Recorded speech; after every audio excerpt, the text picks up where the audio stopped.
Okay, so I'm back. And I was talking about this wide angle lens I put on there and some of my other lenses I have and all that other stuff. I don't know where I was. And maybe this is a new video. I don't know. The other one, I don't know how long it was. If it was more than 5 minutes, well, then I'll leave it as a video by itself. So you're welcome back to another video.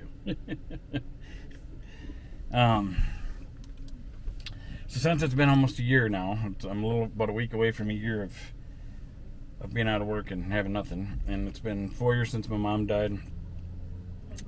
And that my brother and my siblings and everything have taken everything from me, and which put me into this camper. I don't want to sound like, oh, poor me and stuff like that, but guess what? Poor me. It does suck though, honestly. I can joke about it and laugh a little bit because I can see the humor and I can still try to be funny to hide my feelings, probably, because when I was a kid growing up, out of a nervousness, I would never cry in front of my friends, even in school when I'd get in trouble, because I didn't want to cry in front of my friends, so I'd laugh. It was like a nervous disorder or something. So when I did get in trouble and I ended up in the principal's office, like even in high school, because I was nervous and scared, I'd laugh. And the principal's like, "You think this is a laughing matter?" And I'm like, "No," but it's because didn't want to cry in front of people, so I'd rather laugh instead of cry, So I probably looked like a crazy madman in a lot of situations in my life. Because there's times that, when I was younger too, that, you're hanging out with friends and then you get bully situations and then these people want to fight you and your friends and stuff or whatever, And I'd get nervous. But I wouldn't back down either, so I wasn't going to get nervous and scared and run away. I might be nervous and scared, but I'm going to stand my ground or break through the wall in front of me, I'm not going to... I will be remembered, or you will know me. If you're going to hurt me or do something to me, you're going to earn it, You ain't just going to push me around, When I was younger anyway, so... Well, you ain't pushing me around either now. I'm a lot heavier, a lot harder to push around. And I got a lot wiser and I got a lot more skills. But there's some drawbacks there. Because I'm older and overweight, can't move as fast as I used to. I'm getting older and I get winded quicker. So makes me a lot more dangerous. I never used to understand that with my karate master, but he used to tell me he was more dangerous because he was older, and that was because he couldn't play around like he could when he was a kid, and like to say it now, I understand it,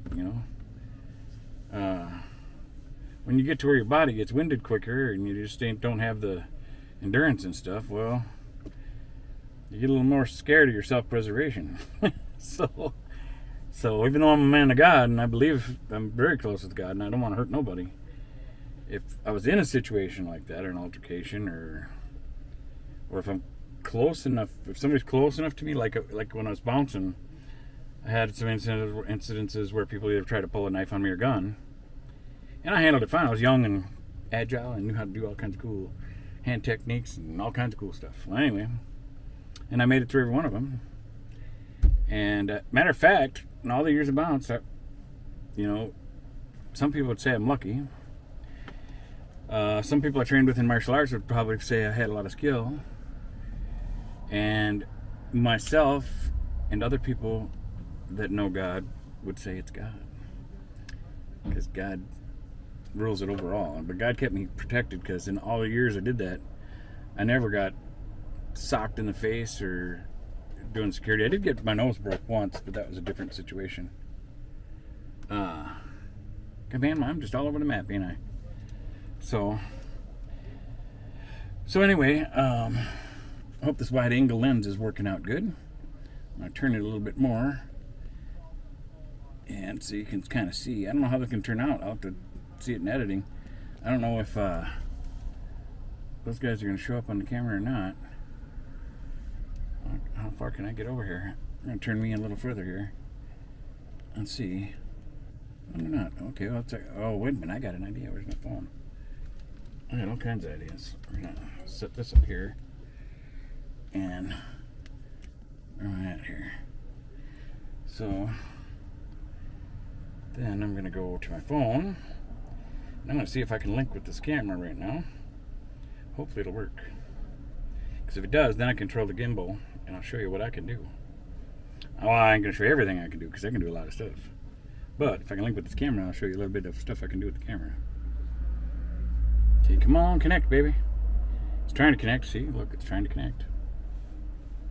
Hey, if it does connect, I'll show you. I'll let you look at yourself.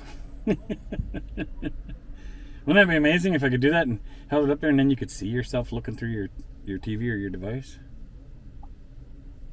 Come on now. Hey, look at that. Oh, come on. I almost had it. Why is it not doing it? I've been having problems with this ever since I did an update on this app. Oh, if it doesn't do it this time, I'm gonna have to skip it. Cause I ain't gonna spend the whole video trying to do it. Trying to link with this camera. Why isn't it linking? Linking, blinking, and nod. Well, it ain't doing it, so I'm gonna rotate the camera for now so you can have a view of more than just me. Because you guys get to see me a lot in this video, or in this channel. Oh, there's Tony.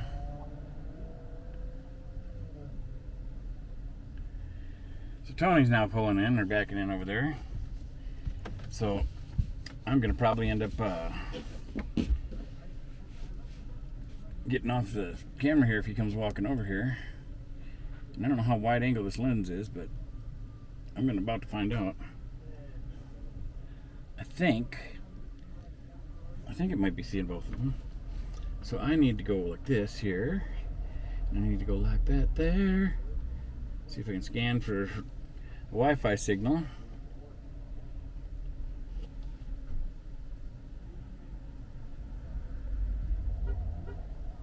Derby's guest.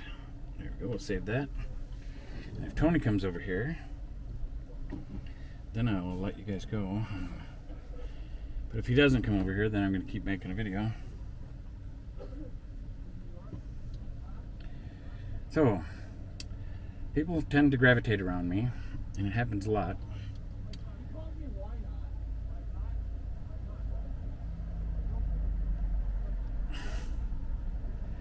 So Tony was just smiling at me. I don't know if I can. We're gonna see. There's Tony over there. Tony on the right, Cliff on the left, and another Tony over there. I don't know that other Tony very well. And I figured since Cliff knows him and he was talking to him, I would make a video. And because I was making videos before Cliff got here, but figured if it was just Cliff, then I'd talk to him. But he's got people to talk to right now.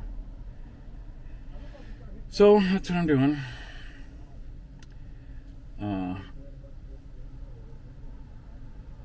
Like I've just said before, and I'll say it again, I always just turn on the camera and go with what I got, and then I can figure out a title later.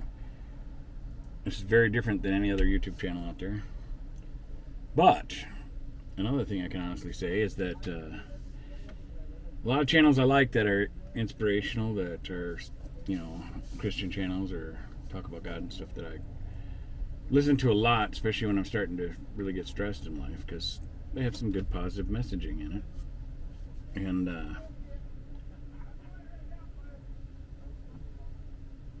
And I'm not knocking the channels, because everybody does their channel different. But I'm doing something that no other channels are doing, so far that I've noticed anyway. And that's it. I'm not cutting stuff.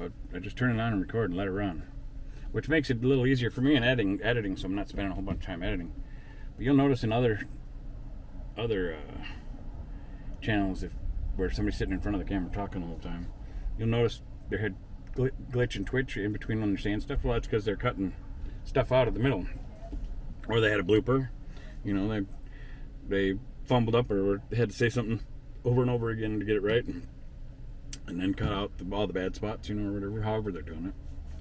That don't happen here. It did in the beginning, because I didn't want to be in front of the camera. So when I first started this channel, I forced myself to be in front of the camera, because God said He wanted me to talk about Him more. And so I started doing that, with people first, Even though I'm pretty good with people as it is, I just didn't talk about God as much before.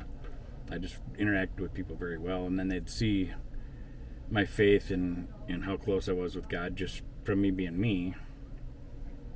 And but I didn't bring it up and talk about it all the time. I'd also wear my cross, so they see my cross, so they know.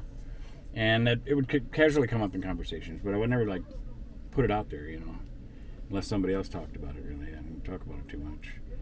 Although naturally, if something good happened, I'd be like, "Well, thank you, Lord." Or like when I was working at the foundry, if a machine busted and something went flying by us and missed us or something like that, well, of course I'd look up and be like, "Thank you, Lord. I'm glad that didn't hit any of us." Thanks for blessing us. So I'd automatically do it that way, but I wouldn't like try to preach to nobody. And so eggs from Midwest. Okay, yes, I got a connection going on here now.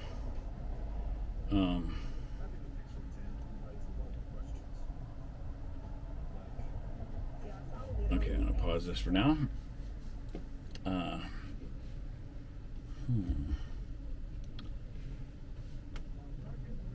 Okay, go down with that. Gosh, this thing's bright too. I should dim it.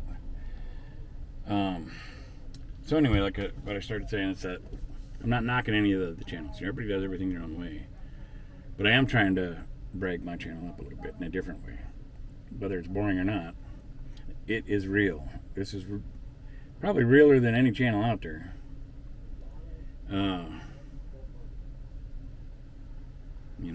I've done some crying in front of the camera, and I keep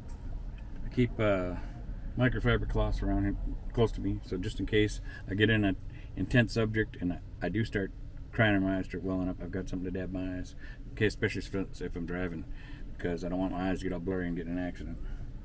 Plus, I don't want you guys seeing tears running down my cheeks.